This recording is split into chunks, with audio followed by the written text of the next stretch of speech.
So vim-figutive is a Git wrapper for use inside of a Vim context. So it allows me to do all sorts of the Git things that I like to do. Pushing up changes to a remote repository, staging changes, looking through commits, looking at diffs, all kinds of things like that. It's a pretty powerful tool, and it lets you do all of that within the context of a Vim session like this.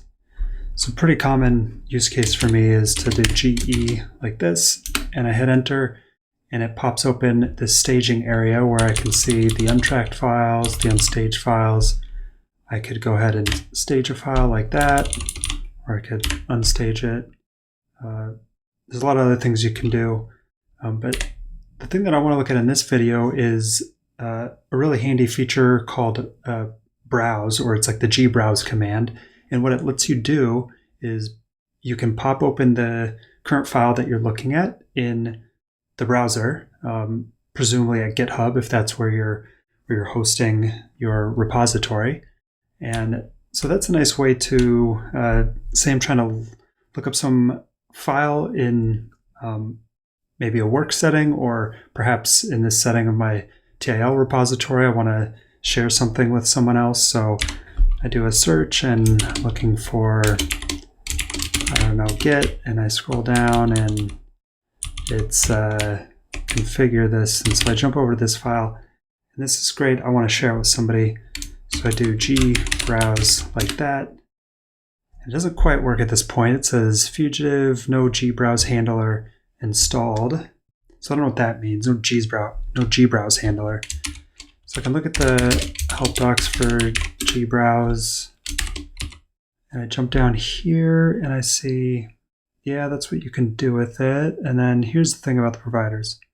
Upstream providers can be added by installing the appropriate Vim plugin. So Fugitive on its own does a whole bunch of things, but it's not trying to, I guess, sort of support all the different potential Git providers out there. I'm sure there's a bunch: Bitbucket, GitLab, many others, maybe some home-rolled ones. So they want you, if you're using GitHub, for instance, to use vim-rhubarb. So I'm going to pop that open.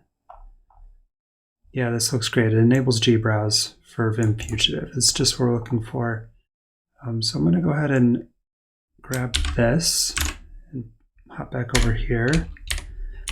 And so if I open up my Vim bundle, I can just go ahead and include it right here by vim-figutive.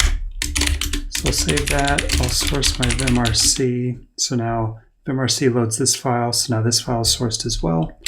And then I can run plug install, let it run, and yeah, looks like vim-rhubarb got installed here. So I can get out of that. And so if I jump back over to this file now, I should be able to hit gbrowse, and it pops open this file in GitHub. I can, grab the link. I can yank it with the Chromium plugin, or I can grab it that way. But that's not all. So let's say I specifically want to link to these lines right here. I can make a visual selection like that. And now as I go into command mode with the colon, I get these opening and closing tags for, which are the marks for the beginning and ending of this visual selection. And then from there, if I type gbrowse, it'll open up that file. And oh yeah, that's not going to quite work with a markdown file because it's being rendered like this. But you can see that it highlighted the selected lines, or rather, it included those selected lines as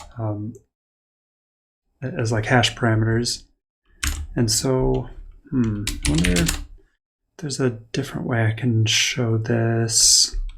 I guess license isn't. So if I do that, gbrowse, I'll open up the license, and you can see it's highlighted these lines, the ones that I had made a visual selection of. So that's nice if you want to send somebody a file, but specifically highlight a few lines, you can quickly do it that way.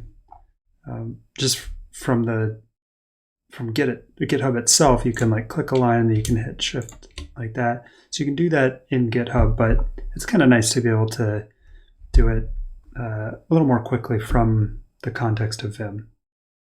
So yeah, that's kind of the thing I wanted to show off there. There's a lot more to vim-figutive, but the gbrowse command is pretty handy if you're doing any sort of collaboration. Thanks for watching.